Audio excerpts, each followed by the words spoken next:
सत्य असेल तेच दिसेल. सर्वोच्च न्यायालयात शिवसेना पक्ष आणि चिन्हाबाबतच्या सुनावणीचा अंतिम निकाल लागण्याची वेळ जवळ आली आहे. पुढील काही आठवड्यांमध्ये महाराष्ट्राच्या राजकारणातील या ऐतिहासिक न्यायालयीन लढाईच्या प्रकरणावर सलग सुनावणी होणार आहे. सरन्यायाधीश सूर्यकांत यांच्या खंडपीठाने हे प्रकरण आता अधिक न रखडवता निकाली काढण्याचे संकेत दिल्यानं राजकीय हालचालींना वेग आलाय.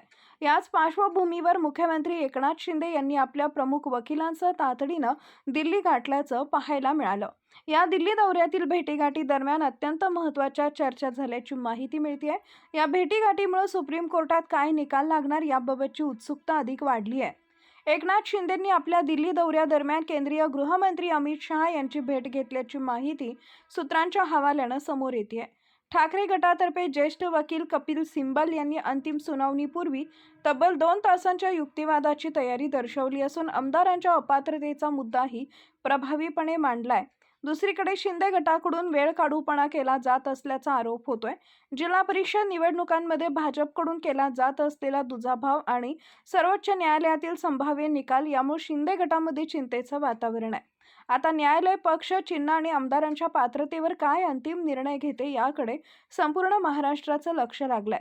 दिल्लीत शिंदेंनी अगदी ऐन वेळी घेतलेल्या भेटीगाठीमुळे हा निकाल फिरतो की काय अशी चर्चा राजकीय वर्तुळामध्ये दबक्या आवाजात सुरू आहे.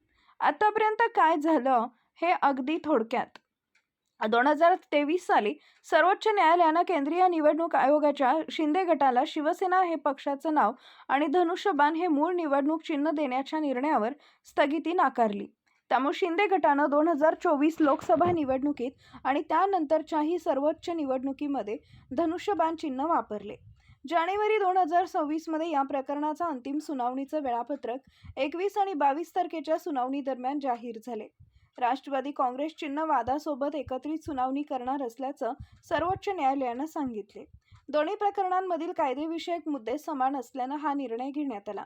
12 मार्च रोजी झालेल्या सुनावणी दरम्यान सरन्यायाधीश सूर्यकांत यांच्या खंडपीठासमोर सुनावणी झाली असून कपिल सिब्बल यांच्यासह उद्धव गट आणि शिंदे गटानं अंतिम युक्तिवादासाठी तयार असल्याचे सांगितले.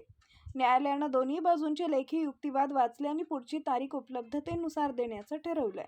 अंतिम युक्तिवाद जवळपास पूर्ण झाला असून न्यायालयाकडून पुढची तारीख अद्याप जाहीर झालेली नाहीये. मात्र एप्रिल किंवा मे महिन्यामध्ये या संदर्भातील अंतिम सुनावणीला सुरुवात होईल असं सांगितलं जात आहे. निकाल लागेपर्यंत शिंदे गट चिन्ह वापरत राहणार. मात्र स्थानिक तसेच भविष्यातील सर्वच निवडणुकींसाठी हे प्रकरण निर्णायक ठरणार आहे. Subscribe now and press the bell icon. Never miss an update.